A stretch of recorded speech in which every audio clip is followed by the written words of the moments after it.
In February 1964, the Beatles brought optimism to America.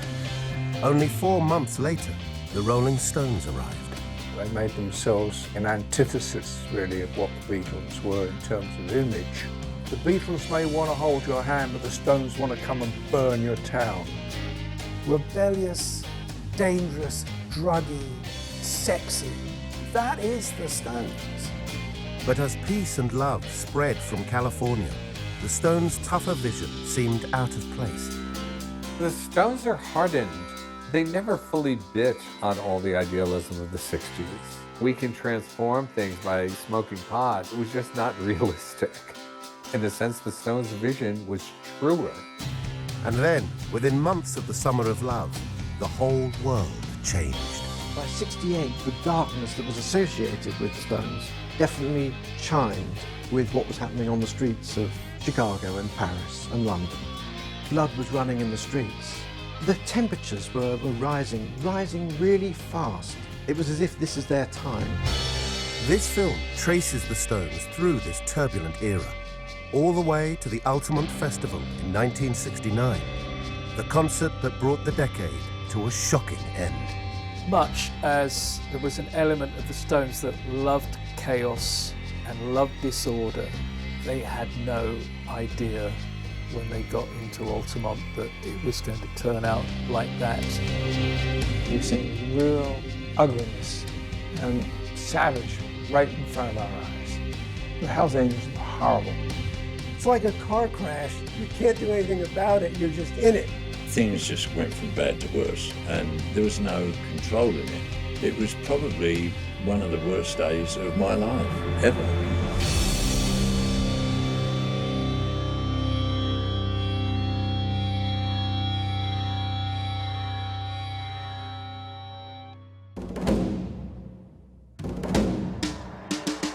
October 17th, 1969. After a prolonged break from live performance, the Rolling Stones touched down in Los Angeles to begin preparations for the biggest concert tour of their career. Due to play at 16 arenas across the country, for the booming youth culture, the Stones' return to the American stage was hugely anticipated. It was looked forward to as a huge event, a big event, and a lot was expected of it. People wanted to hear what the Stones had to say. The Rolling Stones hadn't played in America for 3 years or so. Things had changed radically in that 3 years. When the Rolling Stones before were playing, girls would literally wet themselves and scream the house down, and the show might last 20 minutes before all 10,000 people rushed the stage. So the Rolling Stones were confronted with something which at first completely kind of freaked them out, which was audiences that sat there and wanted to listen. Announced as the greatest rock and roll band in the world, despite a changed environment, the Stones' seminal performances became the stuff of legend. Everybody was on fire. You know, you get the energy from a group and you get an energy from the fans. I loved the fact that I could go and watch them every night, and it would be a little different each time, but it was great. The shows were spectacular. The boys knew how to perform.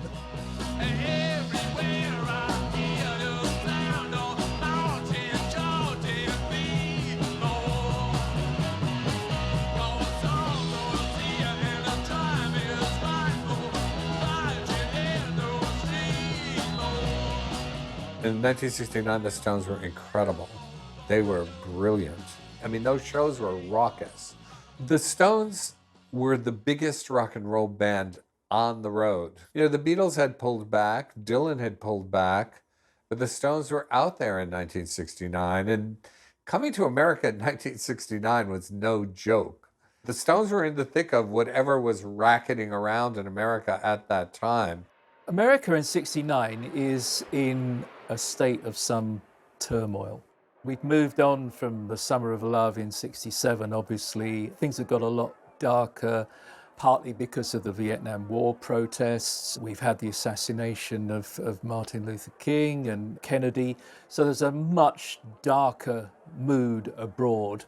There's still that air of hippie optimism, 69 is in some ways the high watermark of that, rather than the Summer of Love in 67, because this is the summer of Woodstock. Held in August 1969, with nearly 500,000 in attendance, the Woodstock Festival was a momentous 4-day free concert that stood as a testament to the growing strength of the youth culture. In November, late in their tour, the Stones announced their own free concert on the West Coast. Originally to be held at San Francisco's Golden Gate Park, this event would eventually take place at a remote racetrack called Altamont. Altamont was intended to be an expression of optimism and the strength of the counterculture, an event at which, all the tribes could come together. So on the surface, when it's first announced, this is huge news, and it's celebratory news. The mythology of free concerts were at the absolute height in 1969. The whole phrase free concert was just redolent with all these ethics and images and ideas that were floating around the counterculture at the time. It could have been fantastic. Everybody assumed that they were looking at a mini Woodstock in San Francisco's Golden Gate Park. That's not what it turned out to be. The event itself would prove disastrous, a tipping point where the counterculture's dream of peaceful solidarity tragically fell apart. And the violence and chaos that the Stones came face to face with during this concert was a far cry from the seemingly calm America they had first encountered less than 10 years beforehand. And the band's own development across this decade interweaved with the changing currents of America's youth culture during the same period. America, 1962. A nation energized by a period of political growth and prosperity. Consumer culture was thriving. Advances in technology were transforming everyday life. And many felt that this was the dawn of a new golden age. The American dream alive and kicking once more. Yet an ever-present threat of war cast a shadow over this spirit of optimism. And beneath the confident surface, tensions were developing. America in the early 60s is a strange place in many ways. In terms of popular culture, it's rather bland and anodyne.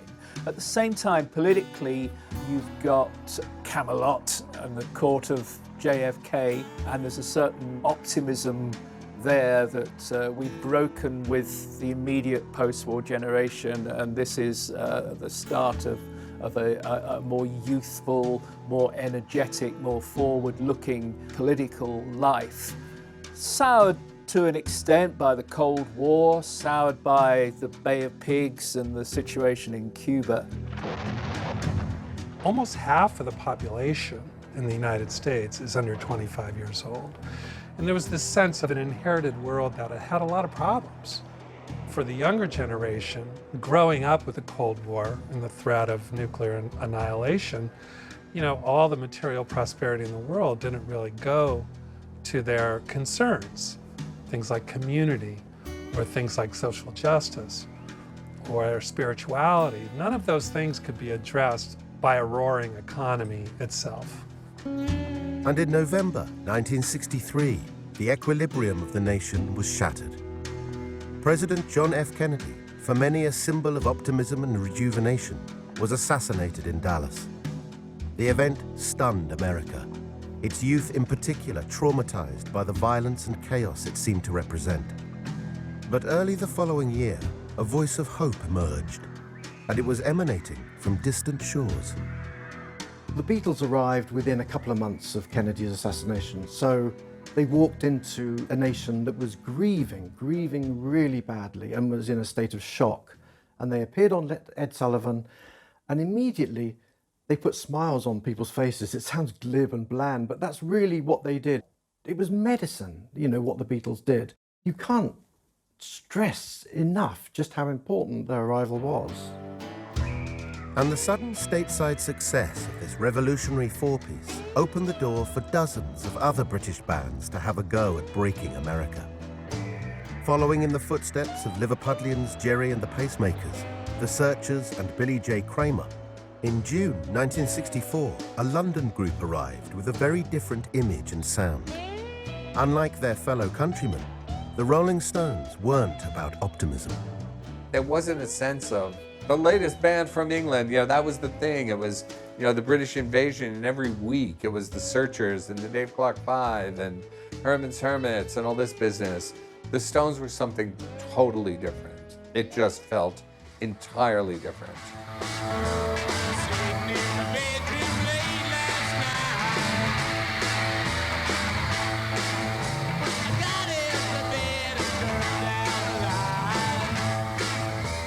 No one else was really trying to do what the Stones were doing. They were into the blues. They were into black music. And they imitated it. But they imitated it very well, and they got something of the essence. They weren't just playing on the surface. But the Stones, singer Mick Jagger, guitarists Keith Richards and Brian Jones, bassist Bill Wyman and drummer Charlie Watts, found that their appeal was limited, and their first US tour proved a disappointment. When the Rolling Stones first came to the United States in 1964, they were not greeted with tremendous acclaim initially. Their records hadn't hit the radio yet, and they came to Los Angeles, where they appeared on a television show called The Hollywood Palace, and the host was Dean Martin, and he said, these guys are going to get in a hair-pulling contest with the Beatles. They were co-starring with Two Elephants, which kind of tells you what America thought of the Stones to start with. And Dean Martin, he laid into the Stones. Well, I'm going to let you in on something. You know, all these singing groups today, you're under the impression they have long hair. Not true at all. It's an optical illusion. They just have low foreheads and high eyebrows. They had the advanced publicity, they had the gigs, but America just did not see in the Rolling Stones what they wanted to see. They really wanted a second Beatles, and that's not what they got. In contrast, their rise to the top in the UK had been meteoric. Having only formed in the summer of 1962, they quickly made a name for themselves on the London blues circuit and arrived fresh-faced in the British charts less than a year later. And where America was looking for another Beatles, the Stones' allure in their homeland had been built upon marketing them as the polar opposite of the Liverpudlians. Their manager, Andrew Loog Oldham, carefully crafted this image. They wouldn't smile in photos. They would respond indifferently to interviewers. From the very start, the Stones were presented as rebels. They didn't so much have a defiance as an insolence. It put the Rolling Stones on one side with the youngsters, and it put the establishment on the other side. They were really probably the first anti-establishment band. There was a punk attitude, except we didn't call it punk at the time. We just called it loutishness or yobbishness. That applied to the Beatles as well, and John Lennon in particular, perhaps. And whereas Brian Epstein's instinct was then to tone that down, put them in suits and make them as respectable as he possibly could without completely losing their edge, Oldham's instinct was the exact opposite. He definitely had a vision of creating a band, a gang, that was the opposite of the Beatles gang.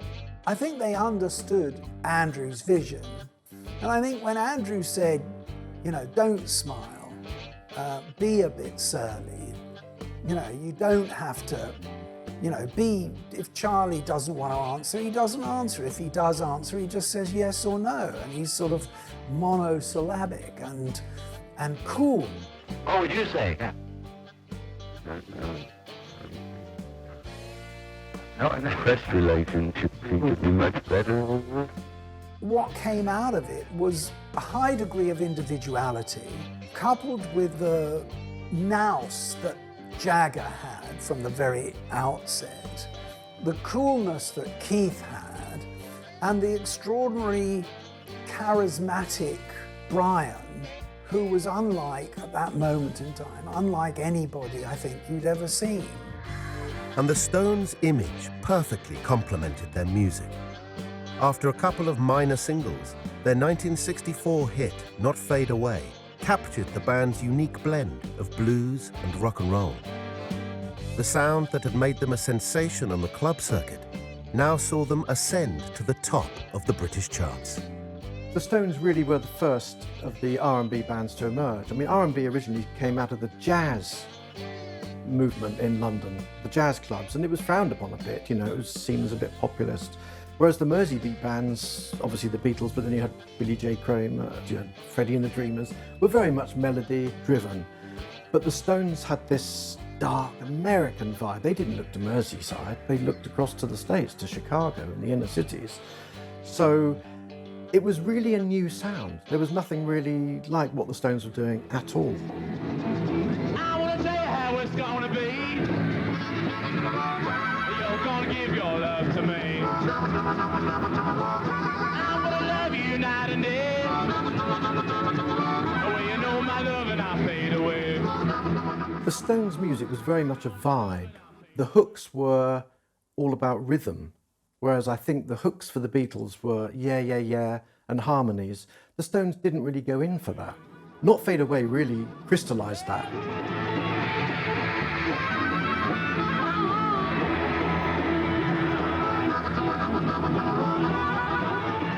The Stones had that R&B bluesy edge. And of course in Jagger, they had this charismatic frontman. So it was earthier. Rock and roll had sort of eradicated its black origins and tried to make itself as white as it could possibly sound. And if you like, the early Stones put the black back into rock and roll, even though they were, you know, white, middle-class, suburban English boys. After that, you had the chain of events that the Stones were suddenly good copy in the national newspapers. Oh, this is the dark version of the Beatles. They don't wash, all that kind of stuff. Not Fade Away was the song that did that. They were taking us on this rhythmic journey, and no one knew where that was going to end. In October 1964, the Stones headed to the US once again. Now with hit singles behind them and a growing reputation within the youth market, this time they were invited onto Ed Sullivan's television show, which had helped launch the Beatles nationwide at the start of the year. And the generational divide that the band had opened up in their homeland was immediately replicated when they arrived on screen. The Stones' appearance on Ed Sullivan in the newspapers, everybody was complaining about because Mick Jagger walked on stage in a sweatshirt. You know, no one did that on the Ed Sullivan Show. The joint was rocking, going round and round. Jagger just walked out on that stage like he was in a club. The second you saw him, you knew that this was crossing the line in an outrageous way. Jagger was singing in a kind of black American accent. It was very sexual. And by that point, the Beatles had become sort of a novelty as far as parents were concerned. You know, you got patted on the head for liking the Beatles. You didn't get patted on the head for liking the Rolling Stones. The older Americans reacted with complete dismay without understanding why, although instinctively they were completely correct because the British were here to replace old-fashioned American show business, and that's exactly what they did. So long, Toady Fields. It presaged what came to be called the generation gap, where the American adult population became really threatened and intimidated by their children. And these children were impressed by what they saw on Ed Sullivan. This time, with the performance mainlining the band directly into homes across the country, the Stones were instantly elevated to the very top of the music world. And as their audience grew, so too did the unruly, frenzied atmosphere of their live shows. More than any of their contemporaries, the Rolling Stones inspired chaos. There were a lot of riots, but the riots were more so, I think, the fans trying to get close to you. You know, Mick had a control usually, and the minute you knew they were coming over the stage, we'd run back to the dressing rooms and lock it down. There was not as much security, but the doors kept it, you know, clear. No kids were pushing through at that time. But it was scary. The Stones appealed much more towards the boys than the Beatles had done. The Beatles encouraged the screamers. The Stones invited the boys to participate as well. There was something bit more butch about the Rolling Stones than there was about the Beatles at that time. Whether it was the beat, the rebel look, young men turned up at Stones concerts. On the continent, for example, Paris and Holland, there was serious rioting, male, masculine, macho rioting. It was just like rock and roll again, smashing up the stalls, fighting with the police. It wasn't just the fact that it was the boys looking for a punch-up. It was the media, to a large extent, that built up the expectations of the gig quite often. The security people just didn't know what to expect. When somebody tells you that the Rolling Stones are coming to town and there's going to be a riot, you prepare for that eventuality just in case. Security in the audience was a massive problem, which ultimately saw its nadir in Altamont.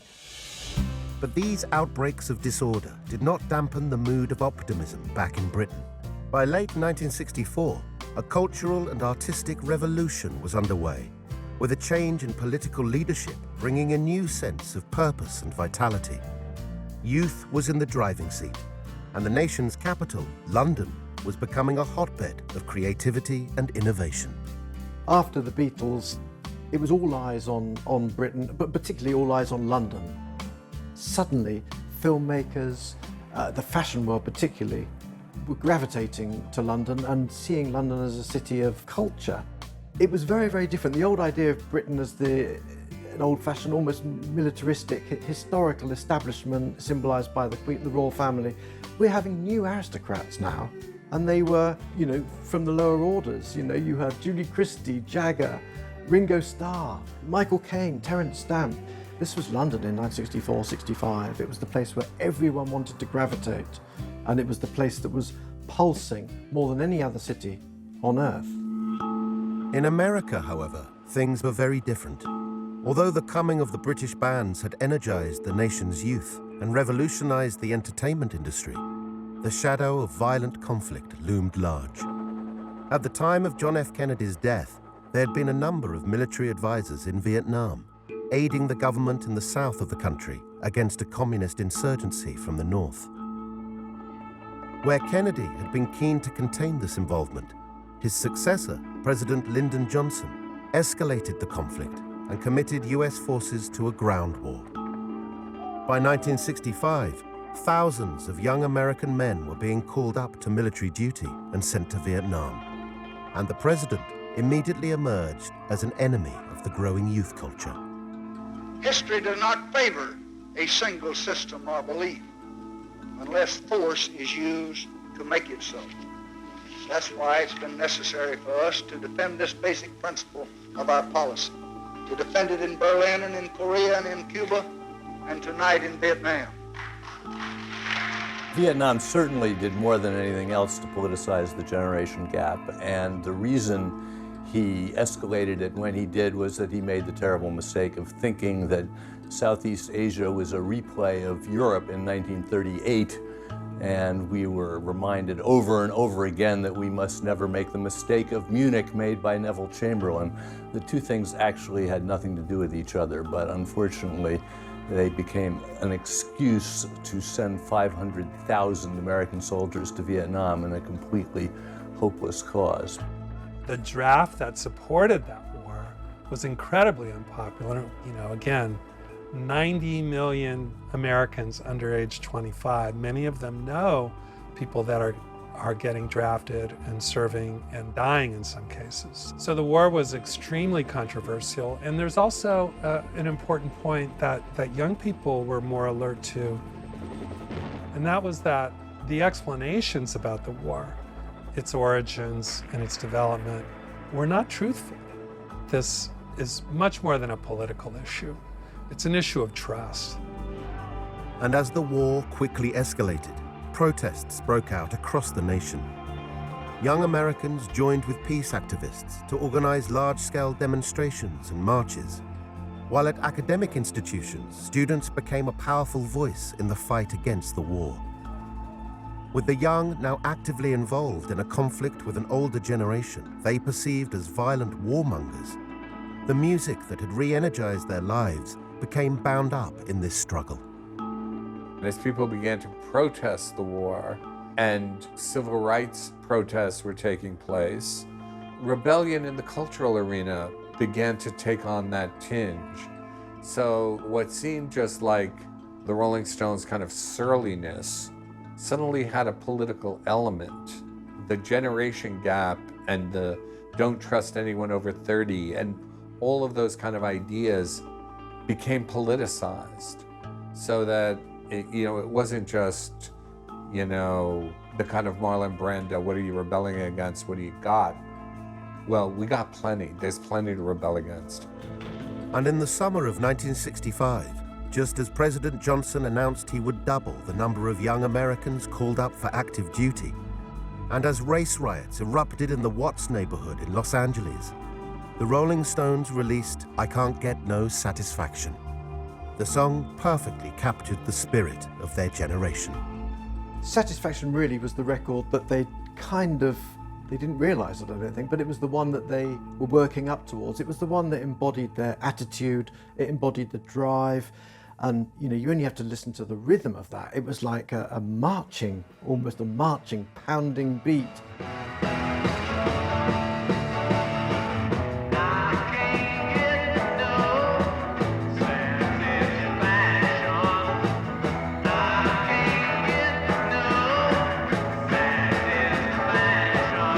And it was the march of youth, the march of the younger generation. And then you add the lyrical content on top of that. I Can't Get No Satisfaction.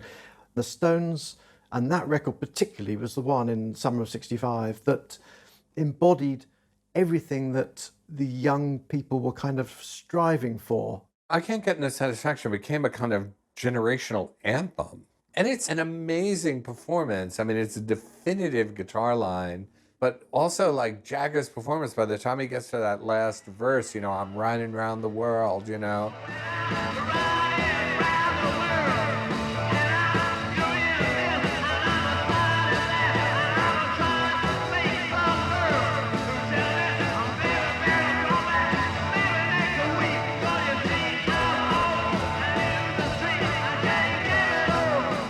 Jagger is very underrated as a singer, but when you isolate his vocals and you hear the kind of commitment that he brings to his delivery, there's a reason why the second you hear that song, you never forget it.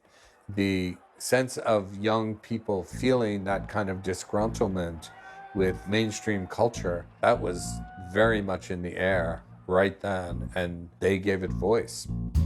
Over the next year, the Stones' sound would expand, and the singles following Satisfaction took aim at the dark underbelly of British culture. And at the same time in America, a new dawn was beginning, one that would have an enormous impact on the Stones and all of their contemporaries. In distant San Francisco, an artistic, spiritual, and cultural scene had been growing since the 1950s. And its introduction of new music, mind-expanding drugs, and alternative lifestyles was about to change the world. San Francisco has been a home for the tragically disaffected since the Catholic missionaries showed up here in the 1700s. Hospitable to radicals, rebels, mavericks. It attracted these original sort of disaffected free thinkers of the 50s, of the post-war era, and it was common knowledge to them that their parents didn't understand them. And one of them was a writer by the name of Jack Kerouac, who constructed an epic book on the road of two just such characters making a journey across the country, and their destination is San Francisco. On the road, settled San Francisco as the capital of this kind of thinking. The main thing that touched off this kind of activity, I think, is the arrival of the Beats, the arrival of Jack Kerouac and Allen Ginsberg. And then in short order, you get figures like Ken Kesey. A decade younger than the Beat writers, celebrated novelist Kesey introduced the bohemian community in San Francisco to a new drug, LSD. And this would play a pivotal role in the cultural scene that soon developed. Ken Kesey had made his money as the author of One Flew Over the Cuckoo's Nest. He'd been introduced to hallucinogenic drugs via a government-backed experimental testing program, and then he becomes the link really between the Beat generation of Allen Ginsberg and Lawrence Ferlinghetti and the emerging hippie movement of the mid-1960s. So he's a pivotal figure. He puts together what came to be called the acid tests, which were multicultural events, experiences at which LSD was liberally and freely circulated, and at which the Grateful Dead became the house band. The Grateful Dead play there, they become part of that scene. The house band, they weren't really concerts, but the Grateful Dead were there. Sometimes they didn't even play. They were too high to play. And no one came there to listen to them anyway. So it gave them a fantastic opportunity to develop their music in the way that they saw fit.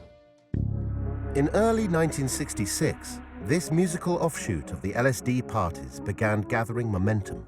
Alongside the Grateful Dead, bands such as the Jefferson Airplane and Big Brother and the Holding Company developed on the local club circuit, creating psychedelic sounds that complemented the acid experience.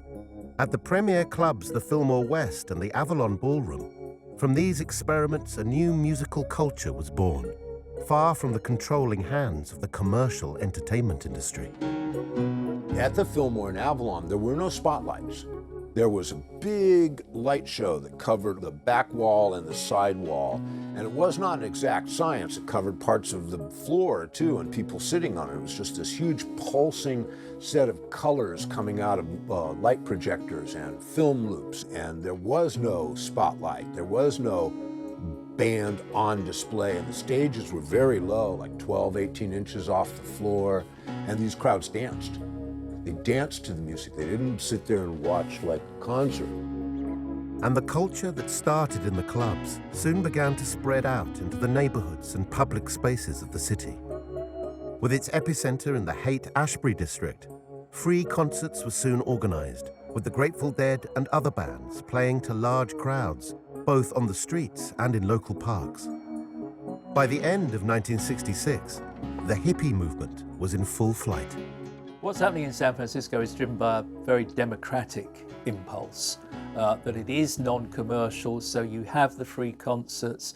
I mean, the drugs are also very, very important. LSD is still legal in 66, don't forget. And it is a tool of liberation. And suddenly, drugs are not just about getting out of your head, they're about expanding your head, expanding your mind. And so that goes along, I think, with the democratic impulse and the love and peace and those sort of pseudo-political, philosophical notions that underpin the hippie movement. And while the key concepts of love and peace were central to this new San Francisco counterculture, at the free concerts, another group of nonconformists were often seen rubbing shoulders with the hippies. The Hells Angels, a Californian biker club, were similarly looking to live by their own code. An outlaw presence across the state, viewed by the authorities as a violent criminal gang, they had come into contact with Ken Kesey and the burgeoning counterculture at an early stage. Kesey tamed the Hells Angels. He had them come over to La Honda, filled them with LSD, and hung out with the pranksters, and they were tamed by him. They loved him. They loved LSD. They got that whole thing. Pretty soon the Hells Angels are fixtures at the Grateful Dead shows, and people start getting used to seeing them. And in fact, they can be quite helpful, sometimes reconnecting lost children with their parents. So it wasn't unusual to see them at some of these events. The counterculture and the Hells Angels were sort of decent bedfellows because sex, drugs, rock and roll. Living the fast life, living life on the margins of society. There's an affiliation between rebellion and men on motorbikes that goes right back to Marlon Brando in The Wild One.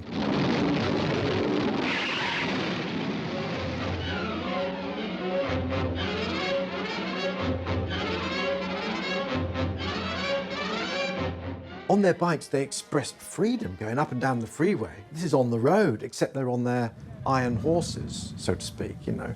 But I think there must have been a wariness because the Angels lived kind of a different life. They didn't subscribe to love and peace.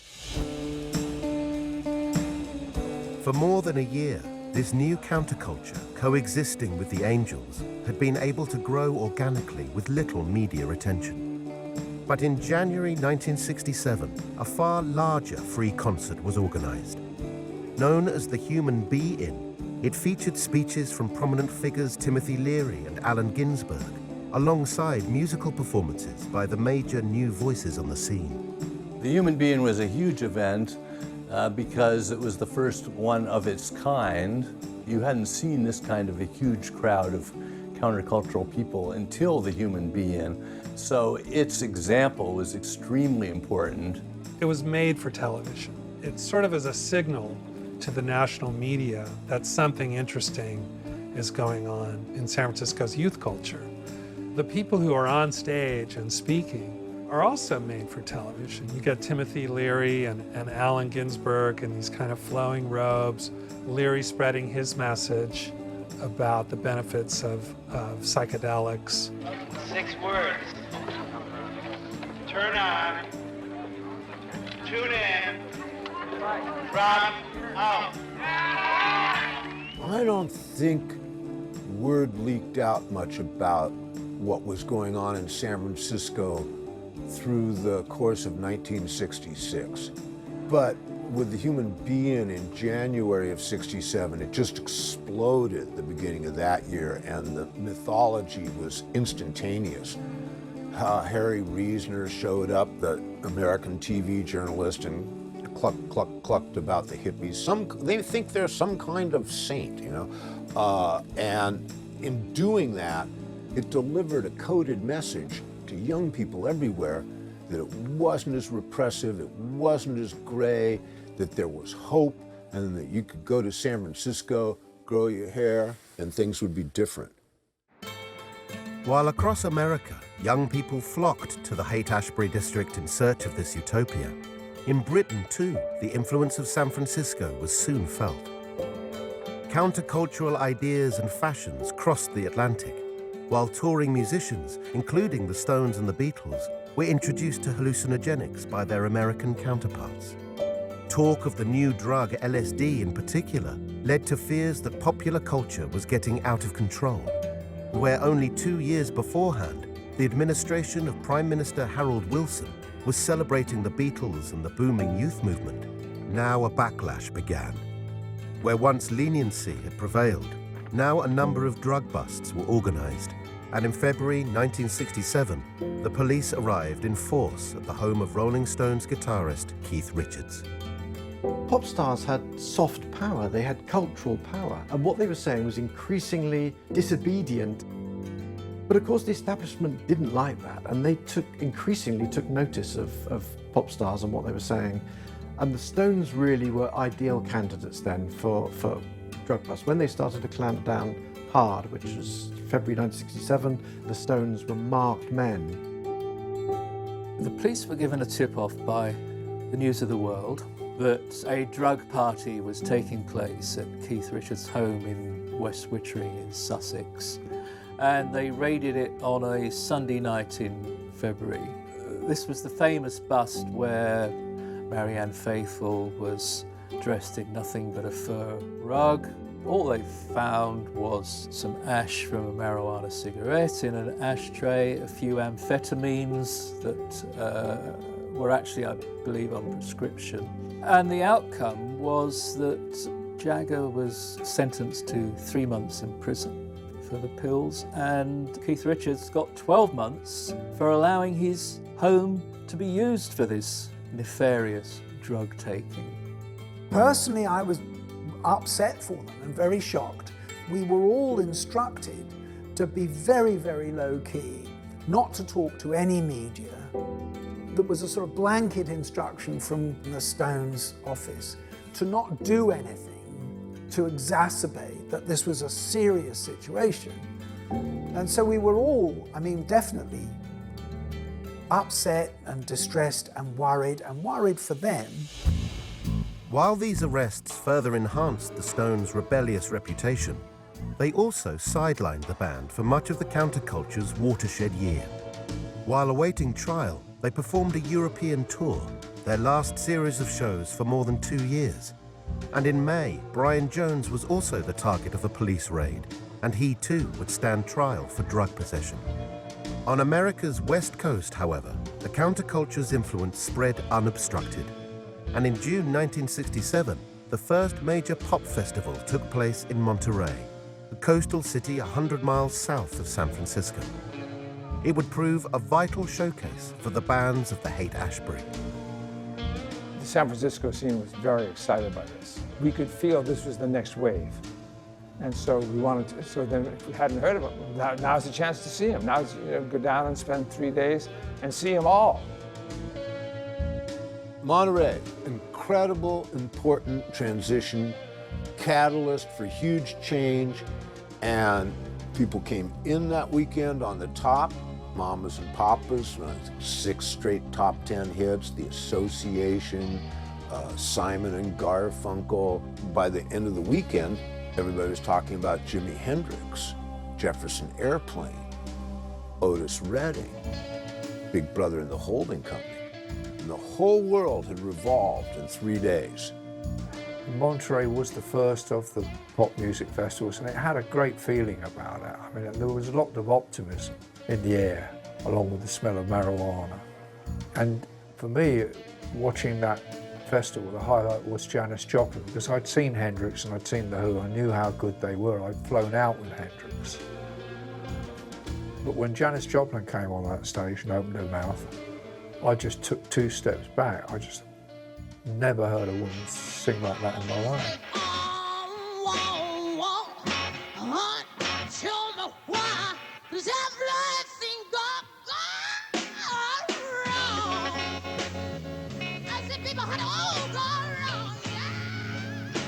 Everyone was there. Derek Taylor from the Beatles publicist put this whole thing together, and a lot of people were there, so a lot of people saw her kill it. I mean, she was great that night. Rather than being at a relatively small, semi-provincial American city, all of a sudden San Francisco was challenging LA. LA was the West Coast center of popular music, the movies, and all that was all LA. And San Francisco had very little part in that. But now, the Grateful Dead was San Francisco. Janis Joplin was San Francisco. San Francisco that summer became a pop music capital where it had not been before. And in attendance at this historic festival was a Rolling Stone. Brian Jones, still awaiting sentencing, had traveled to the event, keen to witness firsthand the fruits of this new counterculture. Brian Jones appearing in the audience at Monterey Pop, hanging out with Nico, was important to the scene. They recognized that as, British rock royalty anointing the festival. So the Stones were represented there. It would be the underpinnings of what would lead them into Altamont, because they felt somewhat separate from this hip underground movement, and they really wanted to be part of it. Jagger especially wanted that for his band. But it was neither the Stones nor the West Coast acts who would provide the definitive musical statement of this new countercultural mindset. In a remarkable creative surge, with the LP Sgt. Pepper's Lonely Hearts Club Band and the single All You Need Is Love, it was the Beatles who captured the spirit of the Summer of Love. 1967 really was owned by the Beatles. There was all this thing happening over on the West Coast, but All You Need Is Love, it was so right for its time. A summer of love that was, like all the best flowers, they just die off after a couple of months. But All You Need Is Love was the single song that symbolized that. They also had Sgt. Pepper on the album market, which, you had reviewers in the Times saying, this is genuine art. This isn't pop music, this is art. In my whole career of following music, and now it's 50, 60 years, there was nothing ever, and there hasn't been since something like Sgt. Pepper. This was big. Sgt. Pepper blew everybody's mind. Everybody found something to like in it. And it was powerful, powerful music. In late July, Jagger and Richards successfully appealed against their convictions, and the pair were free men once again. Determined to keep up with the Beatles, the Stones quickly reassembled and issued their own contributions to the Summer of Love. But the single We Love You and the album that followed, the much maligned Satanic Majesty's Request, offered a less celebratory vision of the times and failed to chime with the utopian mood of the era. The Rolling Stones and Peace and Love might seem unlikely bedfellows, but, you know, Jagger and Richards were there at the recording of All You Need Is Love. And in fact, their single, which follows that, We Love You, I think is a masterpiece. The Rolling Stones are, and Jagger and Richards in particular, are right in the firing line at this point. So Peace and Love with an edge, because they are being targeted and victimized.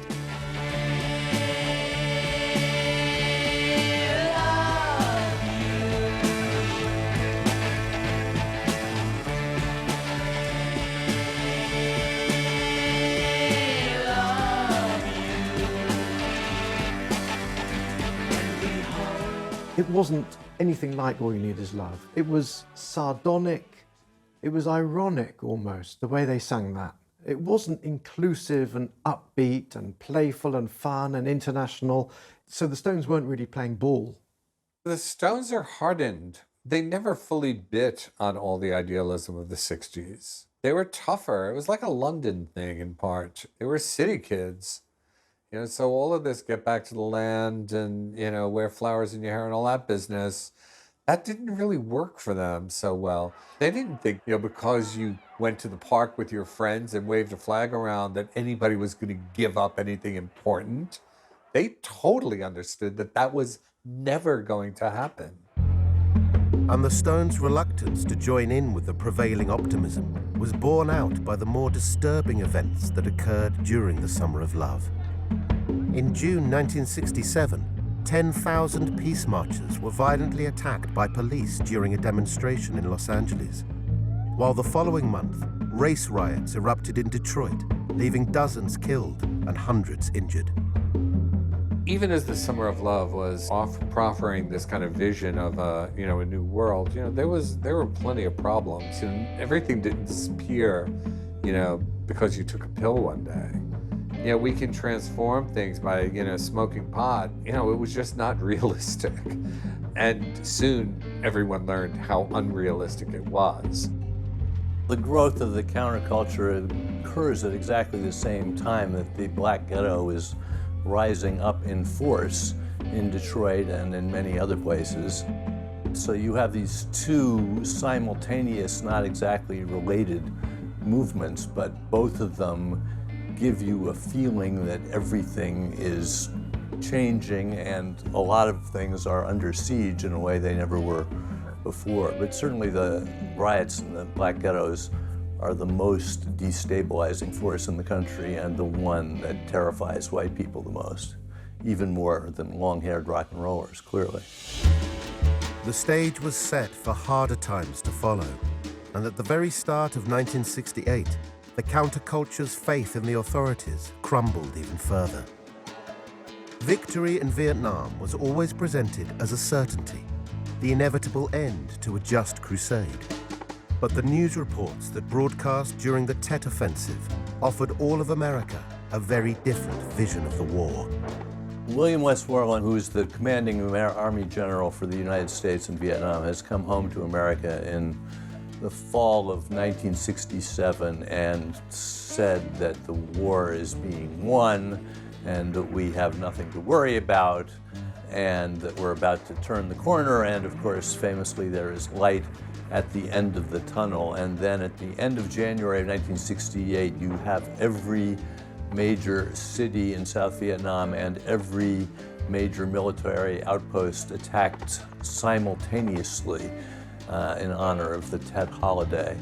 And you have Vietnamese, including some who had worked for the American embassy, inside the American embassy attacking it.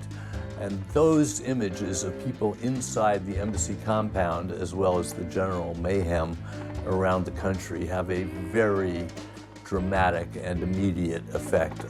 It was very clear that the light at the end of the tunnel just really didn't exist. That was a fantasy that was being sold to the American people to justify their sons going over to fight this war. Once that became part of people's awareness of what was going on in Vietnam, yeah, the tide began to turn. But there was resistance to that. My country, right or wrong, that was something you heard all the time back then. Even if Vietnam was not justifiable, you had to get behind it. And, young people who were kind of expected to go fight that war were thinking, well, I don't think so. I don't see it that way. The battle was on. And this battle was not restricted to America's home turf. The youth and peace movements were active internationally. And in Europe, large demonstrations were organized to oppose the Vietnam War. And although Britain had seen peaceful marches for nuclear disarmament since the start of the decade, in March 1968, outside the US Embassy in London, the protests descended into violence. After the flowers had wilted, there was a reality check, and the reality check, Vietnam was becoming an issue that spread amongst young people right around the world. It was the Cold War really getting out of control, Vietnam. Young lives were being lost, and people were asking questions as to why. Britain wasn't sending the forces over, but there was some tacit support of the USA. And amongst the protesters, observing as the police and the demonstrators clashed, was Mick Jagger himself. Since his trial, the frontman's role in the counterculture had been transformed, and he now positioned himself on the front lines. Jagger's very interesting in terms of his role in the counterculture, because there is this instinctive desire just to be yobbish and put your two fingers up. But he's also got this LSE education. He is attracted by some of the intellectual ideas that are underpinning these notions of different ways of organising society. And he starts appearing on British TV, debating with Malcolm Muggeridge and Mary Whitehouse and these figures who represented a really reactionary attitude at the time. The opportunity to go on TV and debate why he felt society was being organised on the wrong lines was very attractive to him. And then it becomes part of his songwriting as well.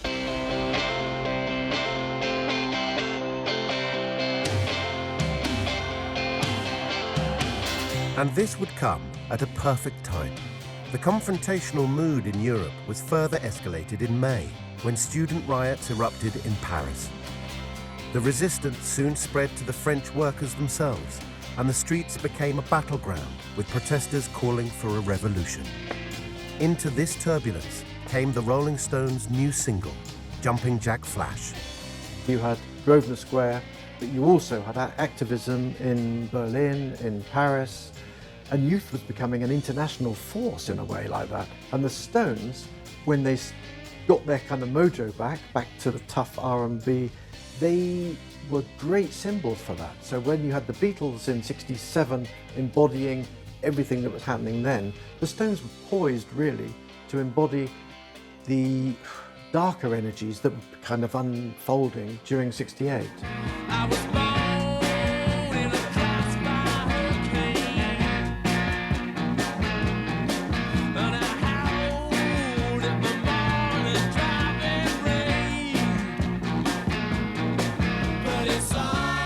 I remember the first time I heard Jumpin' Jack Flash, just thinking like, wow, the Stones are back.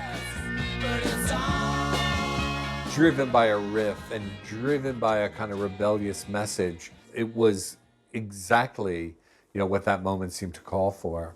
That started them off. It kicked everything off with the Jumping Jack Flash. I mean, born in a crossfire hurricane, and all of the language that was in that thing, it was like identifying for all those people, felt like, life was crazy. You had Vietnam's coming, all these other things going on. So yes, Born in the Crossfire re-kicked everything and rekindled it. But where the Stones were being revitalized, the American political landscape was reeling from further tragedies. In April, civil rights leader Martin Luther King had been assassinated, sparking off riots in more than 110 cities, the greatest wave of social unrest the country had experienced since the Civil War. Despite the turbulence, there was one political figure who offered hope. Robert Kennedy, the younger brother of slain President John, was a leading candidate for the Democratic Party to succeed Lyndon Johnson. An advocate of human rights and social justice, and an opponent of the Vietnam War, he suggested that change could occur from within the political system. Yet on June the 5th, 1968, shortly after winning the Californian primary, he too was assassinated. He did represent hope, and even to people who hadn't necessarily invested in it, they knew him to be that. And the robbery was felt very strongly throughout the youth culture.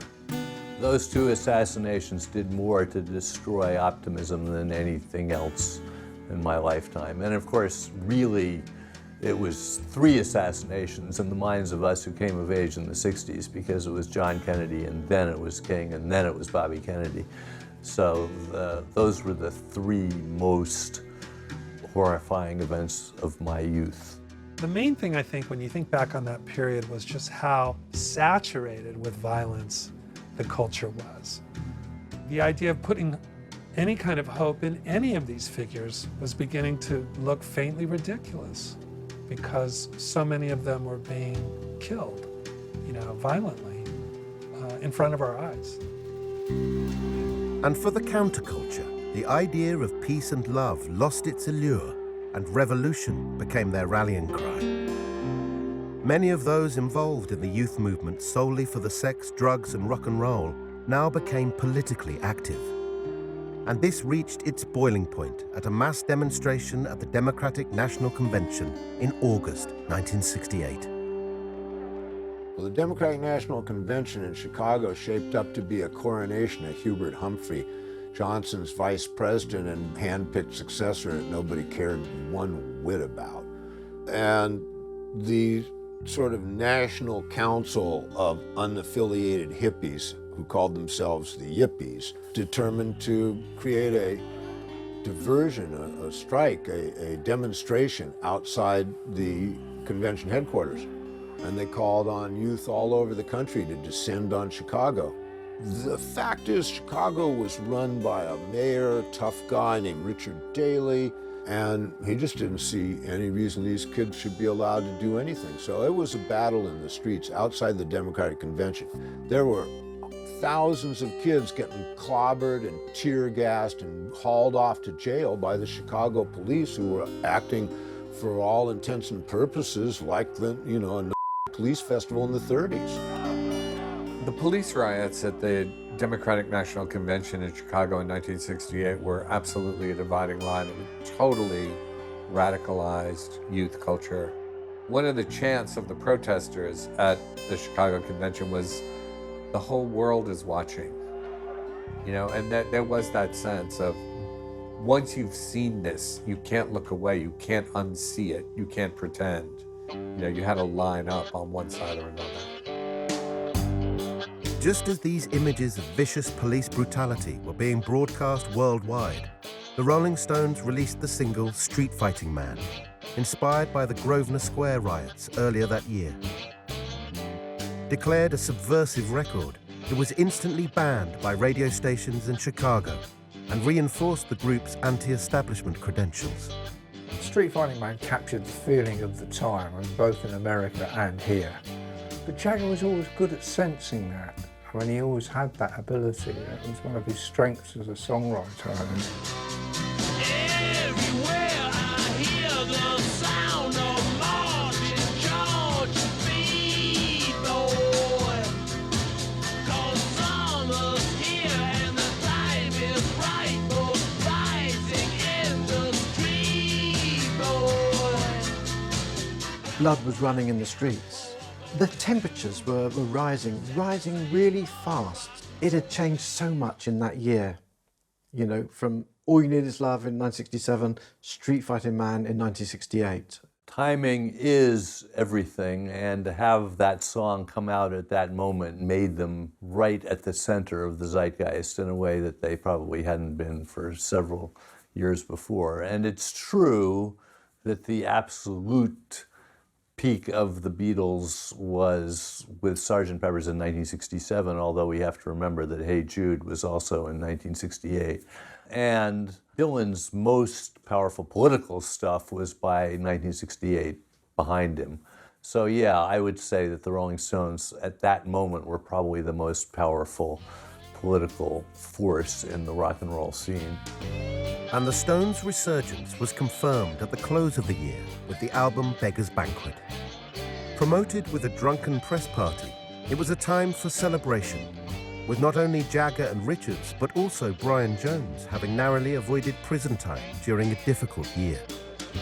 Yet the wider counterculture was not feeling so celebratory, with the presidential election of Republican candidate Richard Nixon in November pouring salt on the wounds that had been inflicted during 1968. The Stones' new LP and its standout opening track, Sympathy for the Devil, demonstrated their continued relevance and resistance to the existing order. Anyone who had doubts about what the Stones were up to after Satanic Majesty's request had those doubts erased by Beggar's Banquet. If you watch the footage of the movie they made with, Jean-Luc Godard, they're recording Sympathy for the Devil, and in the course of making the movie, you see Jagger having to change the lyrics from "I shouted out who killed Kennedy" to "I shouted out who killed the Kennedys." I watch with glee while your kings and queens fall for tender gaze. For the God's sake, babe, I shouted out, kill the Kennedys. Well, after all, it was you and me. When you have to make a revision like that, you know that you're operating right on the cutting edge of what's going on. As the track that announced Beggar's Banquet, it couldn't possibly have been a stronger statement. Pleased to meet you.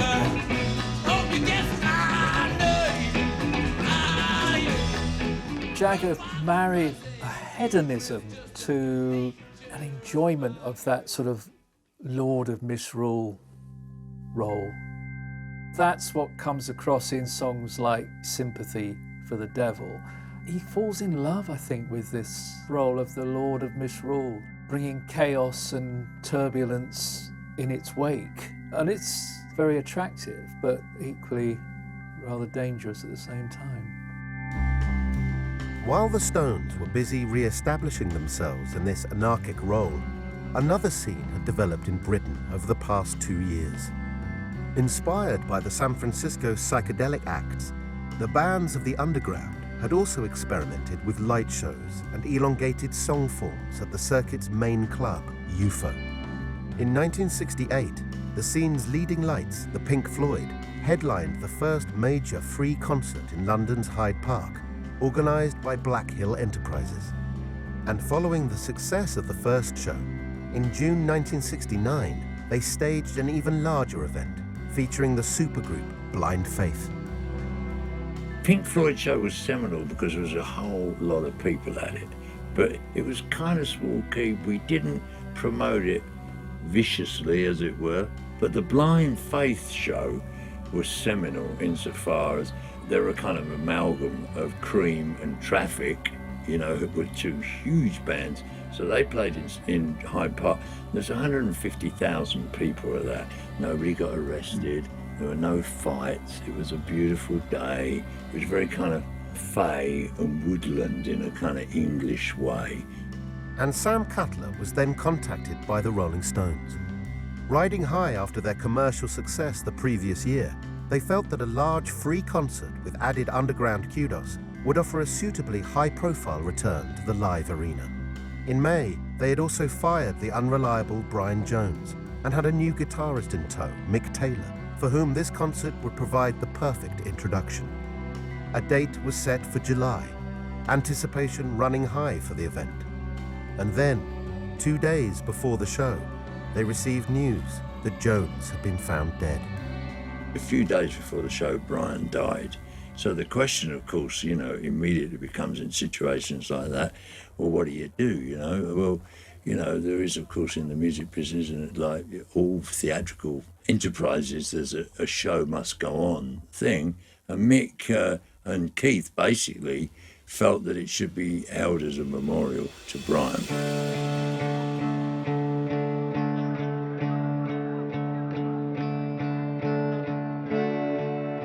Black Hill Enterprises started it off with very much the hippie bands playing, Pink Floyd, Tyrannosaurus Rex, and then Blind Faith a bit bigger. The Stones is a different thing again. They hadn't played for a couple of years, not since the busts, or so much had happened. And they came out, they released the Butterflies, which promptly died. Not a great omen.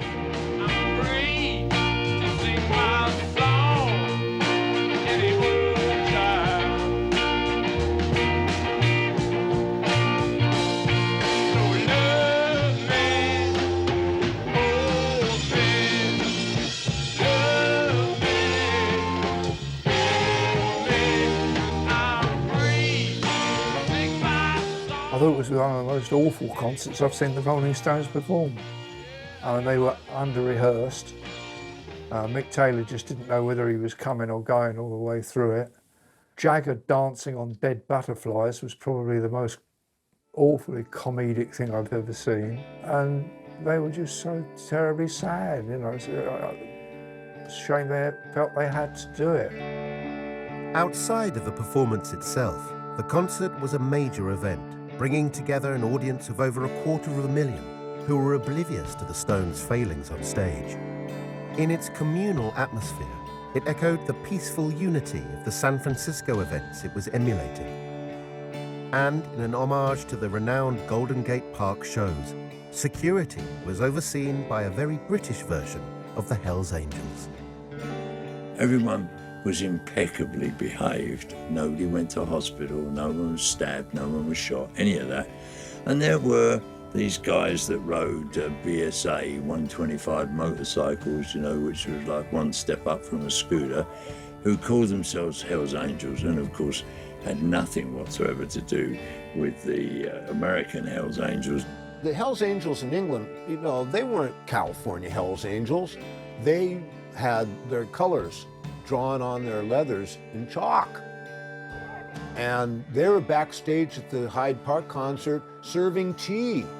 So if that's what the Rolling Stones thought the Hells Angels were, they were in for quite severe surprise. And soon the Stones would come face to face with the real Hells Angels. Following the Hyde Park concert, the band were making plans for a new tour, something they desperately needed to organize. Despite their resurgence in the mainstream, the band members themselves were broke. Back in 1965, manager Andrew Oldham had brought New York accountant Alan Klein into the Stones team.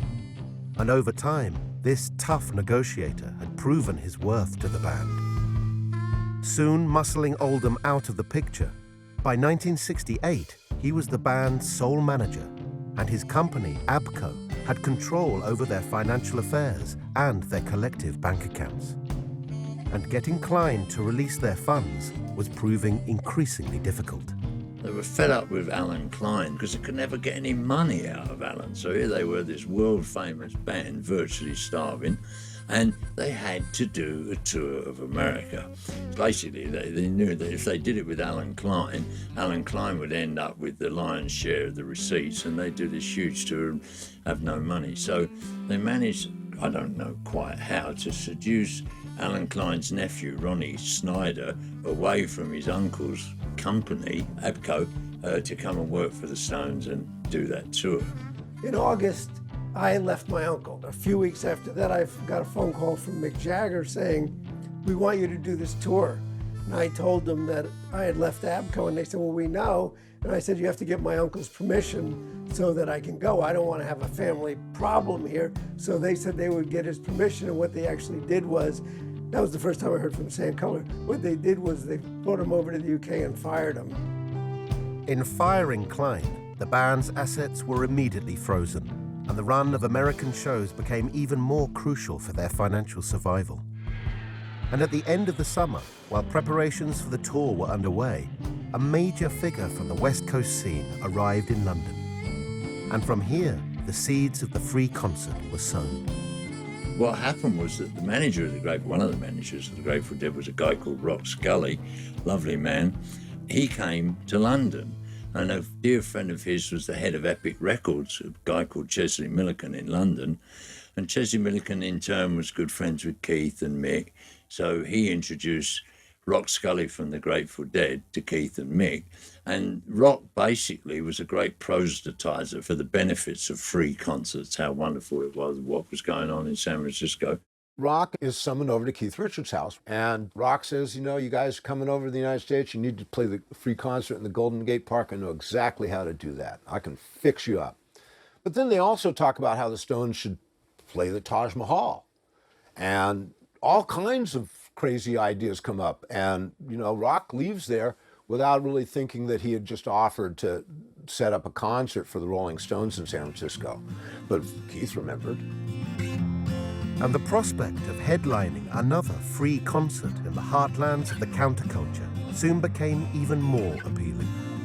In the middle of August, the 3-day Woodstock Festival became a landmark event, bringing together 32 musical acts and an audience of nearly 500,000. Despite the previous year's struggles and the election of Richard Nixon, this peaceful, harmonious event proved that the counterculture was united and thriving. The counterculture was in very healthy condition in 1969, and Woodstock was the high tide in a way. I think in 1969 we genuinely thought we were winning. We thought we were growing and we were an unstoppable force. You know, I was a teenager at the time, and that's certainly how I felt, however naive that may sound today. But I think the view that I held was one that was widely held, that we were going to change the world. We genuinely believed that. And in 1969, we didn't think anything could stop us. In late October 1969, the Stones team arrived in Los Angeles, looking to secure at least 15 venues for the upcoming tour, but with no plans whatsoever for a free concert. On November the 7th, at Colorado State University, the band took to an American stage for the first time in 3 years. But as with the Hyde Park show, as a live group, they were still rusty. It showed up in their first show how woefully ill-prepared they were for the tour. And just before that show, I was asked to introduce them, right? And I didn't even think about what I was going to say, but a minute before the show, I rushed on stage and went, "The greatest rock and roll band in the world, the Rolling Stones." Everyone cheered, the band came out and played. At the end of the show, Mick came off stage, and as he walked off stage and past me, he went, "I want to talk to you," not looking very happy. So we went into the dressing room all on our own, and he looked at me and said, "Man, don't call us the greatest rock and roll band in the world. It's embarrassing, right?" To which I replied, "Well, either you are or you ain't."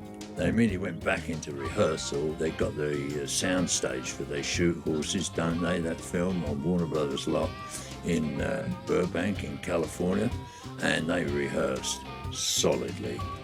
And from the next show onwards, the Stones proved that they were the greatest rock and roll band in the world.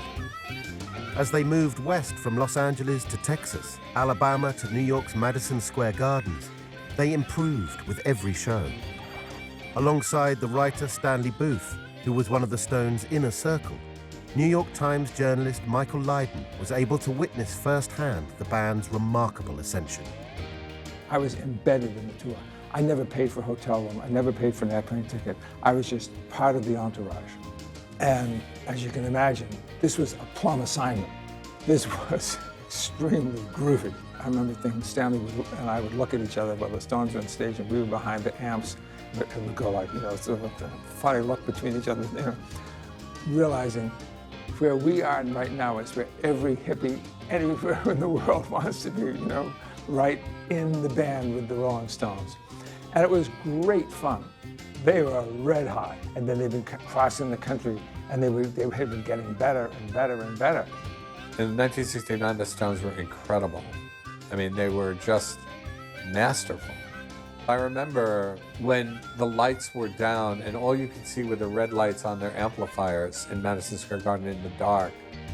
And I remember thinking, like, God, like in just a few seconds, the Rolling Stones are going to be performing right here. Like, I remember how thrilling that felt. And they were great.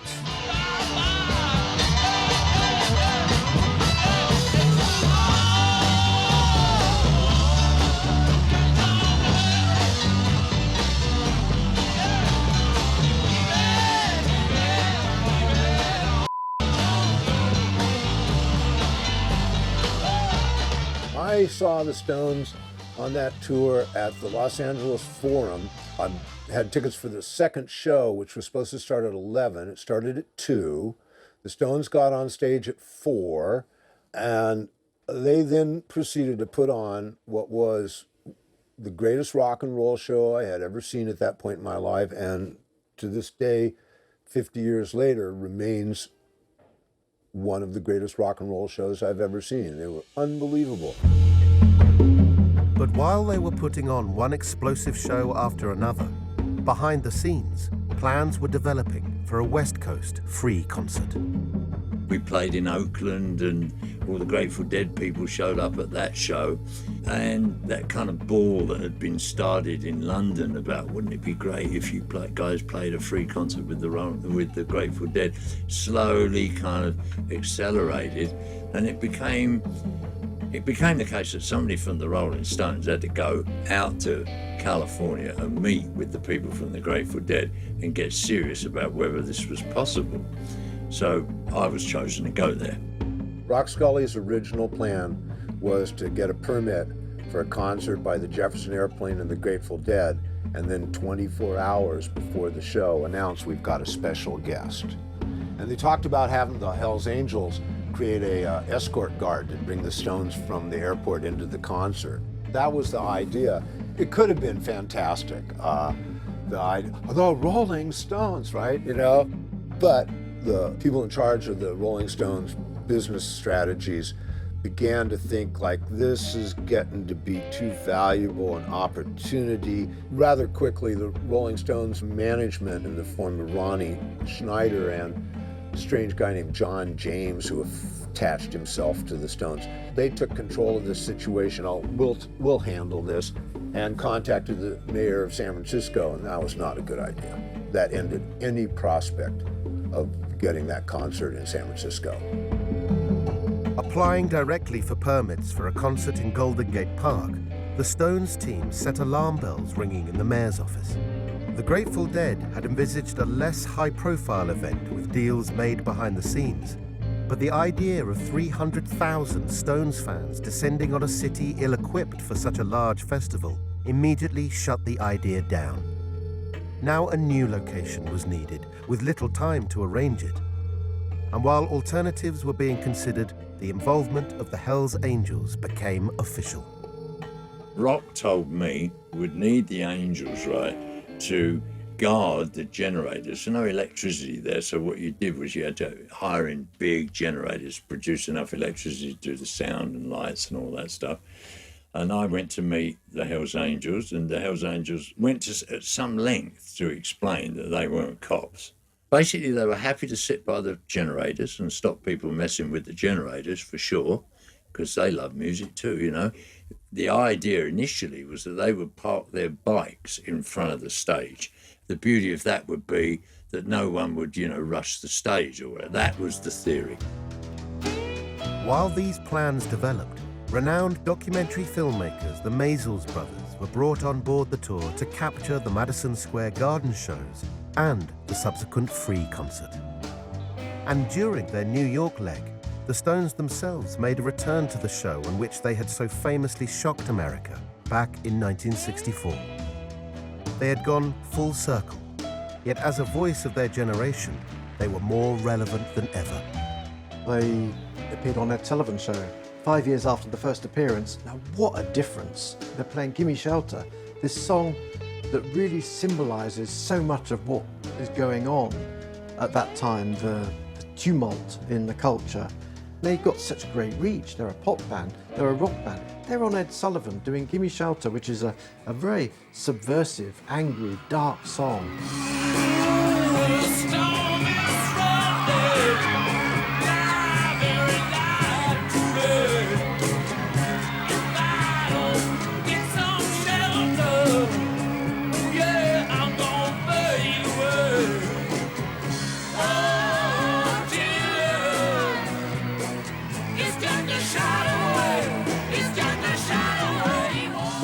It's just a shot away. What is round the corner? We're coming to the end of a decade.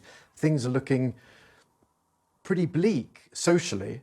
Musically, they were probably, reaching a new kind of peak. Had the Stones done a better song than Gimme Shelter? I'm not sure. It's an amazing piece. This isn't pop as we know it. That's the Stones really on top. On November 28th, riding high on the critical acclaim for their performances and aware that in the music world they were the biggest news in America, they held a press conference to publicly announce the upcoming free concert. I read in one of the papers that you'll be giving a free concert in San Francisco. We are doing a free concert in San Francisco. When? On December 6th. And the location is not Golden Gate Park, unfortunately, but it's somewhere adjacent to it, which is a bit larger. Not just a Stones show, the lineup included the biggest names from the West Coast scene, from the Grateful Dead and the Jefferson Airplane to Crosby, Stills, Nash and Young. Yet a location was still not confirmed, with Dick St. John's Sears Point Raceway the most likely alternative to Golden Gate Park. They said, Ron, would you come out and negotiate a deal with Sears Point Raceway? So I flew out to San Francisco. I sat down with Dick St. John, and he basically said, well, your free concert, we need $100,000 to clean everything up. We need $100,000 to cover a $10 million cover insurance policy. Give me another reason why you need money, and then also we need any rights to a film. So I said, first of all, it's a free concert. We're not paying you $300,000. So that deal blew up. It was 2 days before the event, and the Stones team was now desperate. And at that point, a new location was offered to them. The Altamont Speedway, 60 miles east of San Francisco, was a remote racetrack located amidst the rolling hills of Alameda County. Owned by ex-racing driver Dick Carter, it was an unlikely candidate for a major rock festival. Dick Carter, his biggest audience ever before was he had 6,000 people show up for a demolition derby. It's Thursday afternoon, and the Stones people don't know exactly what to do, but they got to look at it. So they get a traffic helicopter from one of the local radio stations, and they take Rock Scully and Michael Lang, the producer of Woodstock, who showed up for some reason, and they fly over to Altamont. Rock looks out and he sees oil-stained asphalt, broken glass everywhere, just this horrible panorama. And he's looking out there going, what the heck? And he hears Michael Lang go, this is perfect, we can do this here. And like that, Altamont had a green light. With only a day to prepare the venue, the road crew rushed to set up this new site. The Stones team had already begun building the stage and organizing the lighting rig at Sears Point, and this was simply dismantled and re-erected at Altamont. There was no time to properly evaluate or rethink the original plans, although upon his arrival, tour manager Sam Cutler immediately had concerns. The major problem was that the stage that had been perfect for Sears Point because it was going to be on the side of the hill was now at the bottom of a hill, and the stage was knee high. So it was effortlessly easy for people to get on it. The show was on a Saturday. I saw the place midday on Friday for the first time and was horrified. And there was already 100,000 odd people on site. And this stage was isolated in the middle of them, right? So we tried to make barricades of trucks and stuff around it and get set up for a show. And I knew on the Friday this was going to be a massive, massive public order problem. The show went ahead. With no food or water stands, no amenities of any kind, and only basic medical services on site, the 300,000 concert-goers who flocked to the venue had no idea what was awaiting them.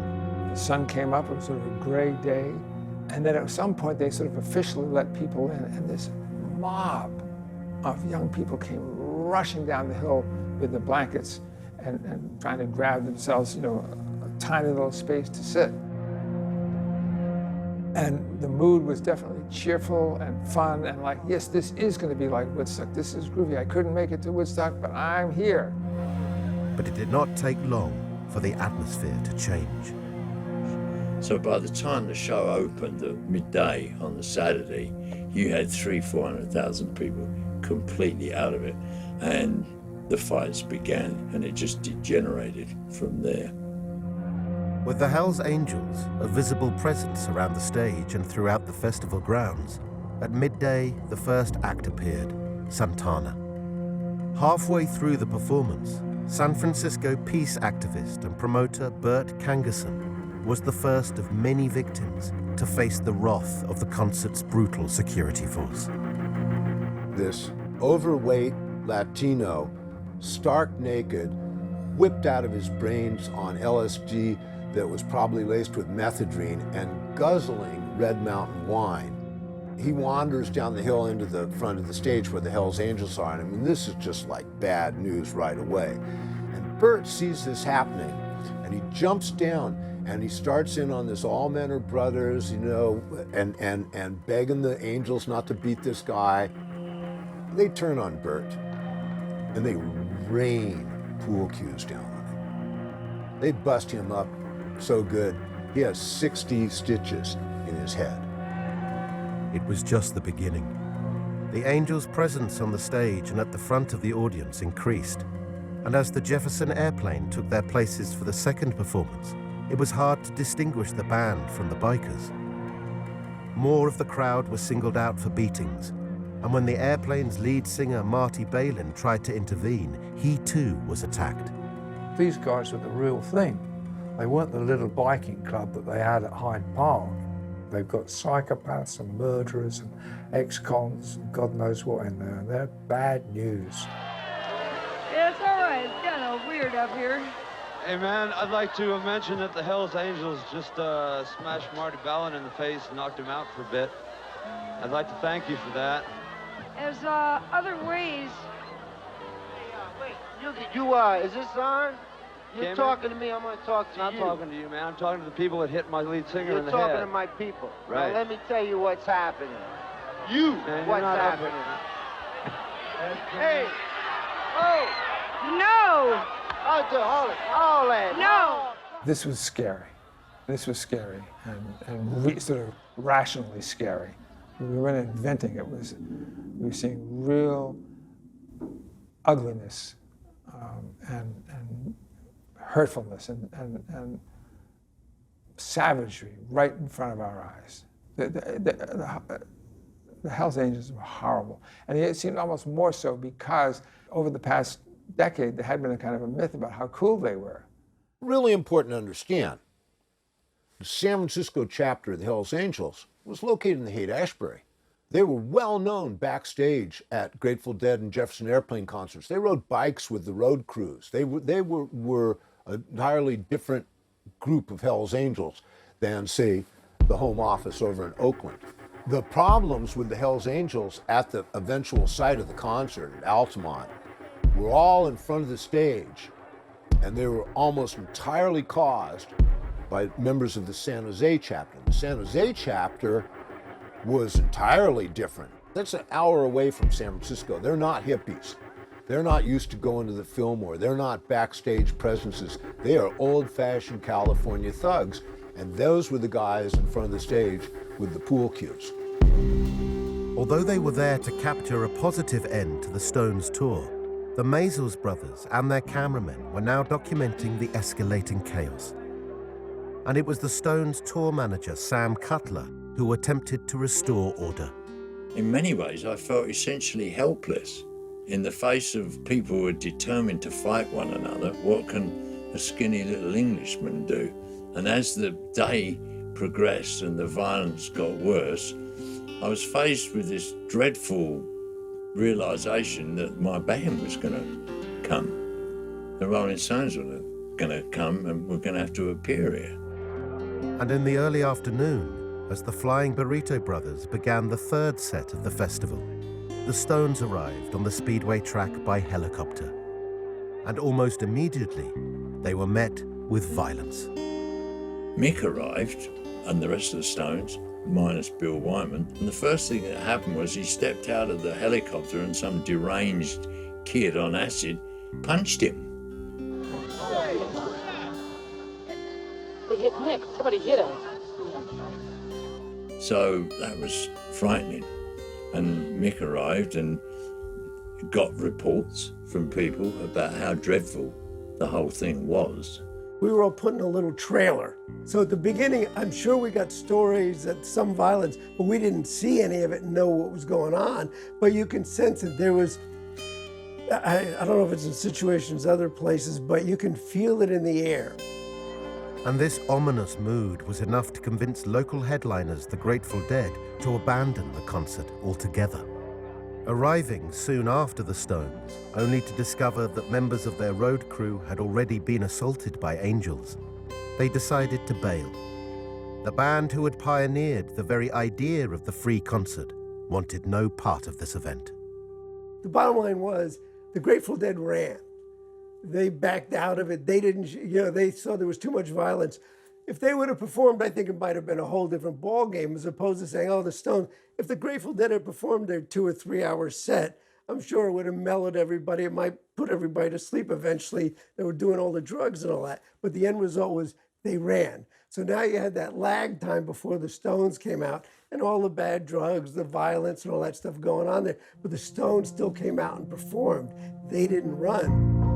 Following the Dead's departure, Crosby, Stills, Nash & Young played as brief a set as they could manage, the beatings by the Angels continuing throughout their performance. After only half an hour, they quickly exited the stage and immediately fled Altamont. Now there was only the Stones left to play, and in the absence of the Grateful Dead, their headline set wasn't due to start for hours. The crowd just sits there. They've been there all day. There's no water, there's no bathrooms, there's no food. They're jammed in, hip to hip, shoulder to shoulder, and they're there for more than 2 hours with nothing going on. Just as the sun starts to go down, Sonny Barger in the Oakland chapter shows up. They'd had a meeting that afternoon, and they literally did just drive right through the crowd down to the front of the stage, get off there, park their bikes, get off and stand on the stage. It was an amazing display. And once darkness had fallen, the Stones finally took to the stage. Outnumbered by the hordes of Angels all around them, as they kicked off their set, they managed to rise above the unsettling atmosphere. The Stones played out of their skin, and quite probably out of fear, because by this time, the Hells Angels are all over the stage, and if they'd stopped playing, they might not even have got out alive. And under duress, and with that kind of adrenaline flowing, they put on one hell of a performance.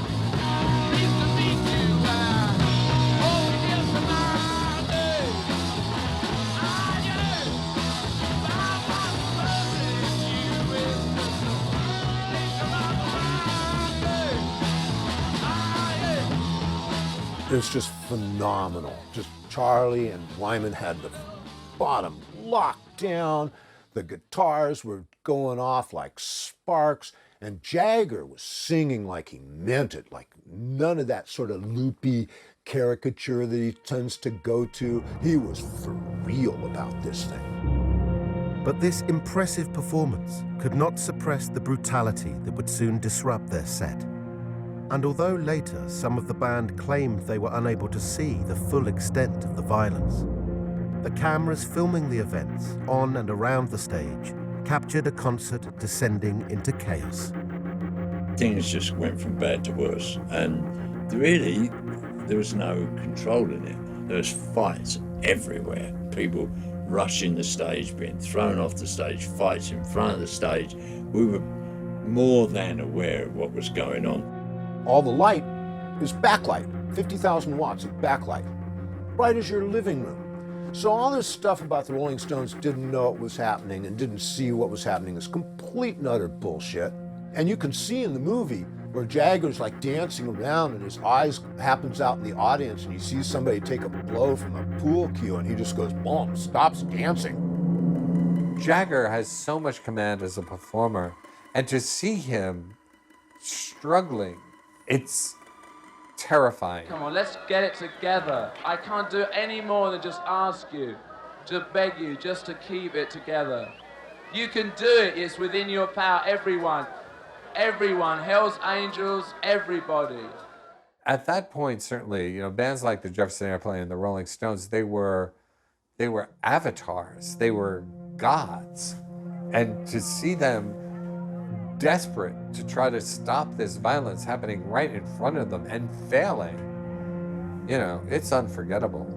You could see it etched in people's faces at the front of the stage, just looking at Jagger and said, please, stop, help us out. We're watching everything dying here. And in between the songs, you had these deathly silences and then sort of the sound of cracked heads and people shouting no and wanting everything to stop. The Brotherhood of Man thing, which was the hippie dream, it was all coming really unstuck there very, very badly. I was right behind the amps, so I could only see what I could see. But at some point, Keith, just like Marty Balin, Keith stopped and said, hey, you can't do this here, and the music stopped. Look, Cat, that guy there, if he doesn't stop it, man. Listen, either those cats call it, man, or we don't play. But then there was some kind of another one of these attacks, and you could just tell it was just awful. And people were, they looked like if you were a fish in a bowl and you dropped a pebble in, and all the fish would scurry as fast as they could have. That was like there was the center place where something really ugly was happening, and people were just trying to get away as fast as they possibly could. I left. I just walked. Left the stage and sort of walked away up this little hill. Then I realized I'm not coming to any more of these things. I'm not going to sort of believe the Woodstock, Monterey Pop, human being myth anymore. The Hells Angels were a huge mistake. I mean, it's just not all brothers and sisters. That there's elements of ugliness and viciousness and hurtfulness that are too powerful for that. And the viciousness unleashed at the concert culminated in murder. 18-year-old student Meredith Hunter, caught up in a brawl with the Angels in front of the stage, made the mistake of pulling a gun on his assailants. He would not live to see the end of the Stones set. Finally, they're doing Under My Thumb, and a guy pulled out a gun, got 2 shots off, maybe 60 feet in front of the stage, and was stabbed to death by one of the Hells Angels. The band stopped. All of a sudden I got told, Ron, we need the ambulance, a guy's been stabbed. So that's what I was told. So I started running to go to the side of the stage to get the ambulance. And as I'm running along there, I get to the end, and there's no driver. Typical situation. I'm screaming for the driver and I'm running along there. Where's the driver to the ambulance to get him for them? And a cop says, wait, are you about that guy that got stabbed? I said, yeah. He says, you don't have to run, he's dead.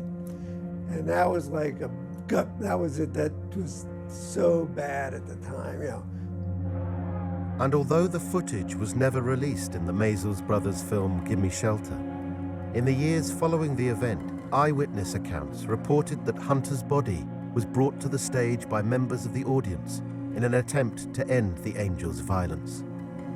I talked to the guys that carried his body to the stage, and I talked to the guy who carried his body from the stage backstage. And they put it on the stage right in front of Keith Richards, and the Hells Angels swarmed over it and just pushed it back off.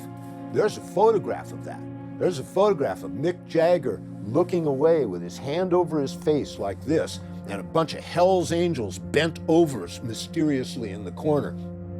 Yeah, they just dropped a dead body on your stage, and they're pushing it off. What are you gonna do about that, fellas? They're gonna stay on stage for another hour. Terrified. I whispered to Mick, a guy's being killed, man. You gotta get off stage right now, right? He had a gun, you gotta get off stage. To which Mick replied, and kudos to the man, you know, and I've always admired him for it. We can't get off stage. We can't leave. We have to finish the show. When the Stones eventually boarded a helicopter and left Altamont, they were shell-shocked. Due to fly out for a number of European shows the next day, their schedule didn't allow them time to fully grasp the magnitude of the event they had just experienced. In the days that followed, where some news reports glossed over the violence of the festival, slowly the facts began to emerge. And alongside the arrests of cult leader Charles Manson and his murderous followers only days beforehand, soon Altamont was being identified as an event of real historical significance. Well, Altamont is always the thing that's cited as being the end of the sort of flower power era, if you like, the hippie era, and I think it's certainly a signpost. I think it was downhill all the way after that. Murder does tend to concentrate the mind a little. I don't think the Stones realised the significance or the impact of Altamont until long after. I think most of us didn't. You know, this is the famous Chow En-lai thing when asked in about 1950 about the impact of the French Revolution on the subsequent course of history, and he said it was too early to say. So Altamont is a sort of rock and roll equivalent of that in a way. No one knew in December 69 or even by summer 1970 that it was going to go down in rock history as this seminal moment, this turning point, this tipping point. The hard truths that those events represent about how hard change is to achieve, and you know what violence in American culture represents, and how it can manifest itself even in contexts where you would think would be the last place it would occur. Those were important lessons, and those were lessons that signaled, guess what? We're not going back to the garden. That became pretty apparent. I don't think anybody was, walking around with flowers in their hair after all that. A new equilibrium was found, and actually, very quickly, people almost thought, did that late 60s, what happened then? What really happened? The negative out-punched the good there, unfortunately, and people wanted to distance themselves from that. So the 70s, there was kind of a marked break. The flower stuff seemed just an absolute joke. I saw Monterey Pop in 1975, and the audience laughed. They laughed at the look, the sound, everything. I was horrified by that. It's the 60s. To me, I hung on to the good part of the 60s, It had really been put to bed, that period. People didn't want to know, It kind of quickly became the forgotten zone. And Altamont and the Manson murders were instrumental, really, in closing that door. And although the Stones moved ever onwards with their career, the event also closed a door for them too. The bad boys of the British invasion would never again be at the centre of the culture. Politics and social commentary notably absent from their subsequent work. Their remarkable reign as the voice of a generation was over. There's the Rolling Stones before Altamont, and there's the Rolling Stones after Altamont. It's just two separate things.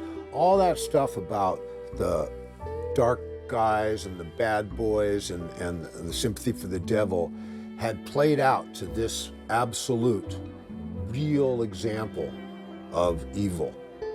And having faced that, they could never go back to their little pretend kingdom. And you can see that in the Sticky Fingers album. The 3 songs recorded before Altamont, Brown Sugar, Wild Horses, and You Got to Move, are a completely different type of music than the rest of that album.